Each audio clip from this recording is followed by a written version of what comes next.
د جون 12 نیټه په نړیواله کچه د ماشومانو د مشقت په ضد ورځ منځل کیږي. د پاکستان شمار په هغه هیوادونو کې کیږي چیرته چې په نړیوال کچه مشقت کوونکي ماشومان تر ټولو زیات دي او د دې ماشومانو لوی تعداد د پنجاب صوبې دی.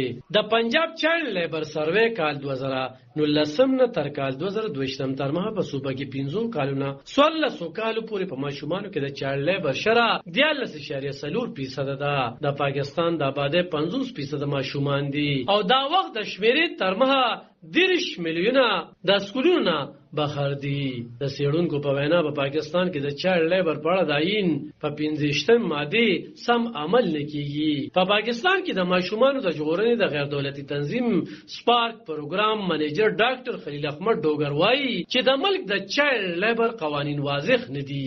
ځکه وایي دا قوانین چې یو 14 کلن ماشوم ته د کار اجازه ورکوي نو دا خو په خپل ماشومان په مشقت اخته کول دي.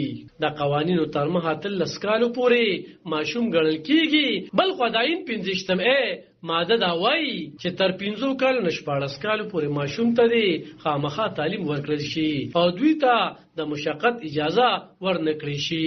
زمونږ په بجټ کې هم د لیبر ډپارټمنټ برخه ډیره کمه ده. بل دا چې په پاکستان کې جدید تحقیق نه دی شوی چې په ګوته کړي چې د چایلډ لیبر اصل شمیرې څه دي. په اسلام آباد کې د ماشومانو د مشقت په ضد ادارې ترمنځ د چایلډ لیبر کار شمیرو لپاره د یونیسف په مرسته سروې روانه ده او ډیر زر کار شمیرې ترلاسه کړي.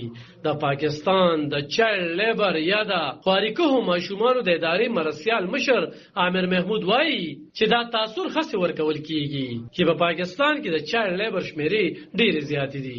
کو تاسو مشاهده وکړئ نو دراصل مشقت کوونکي ماشومان هغه ماشومان وي چې په وزګار وخت کې د خپل والدینو سره په کار کې مرسته کوي. په پاکستان کې د ماشومانو د حقوقو لپاره کار کوونکي غیر دولتي سازمان ساحل ترمها 13 کال په ګر خیوات کې په 2031 ماشومان جنسي تیرې شوې دي او په یو شمېر ماشومان تشدد په هم رپورټ شوې دي.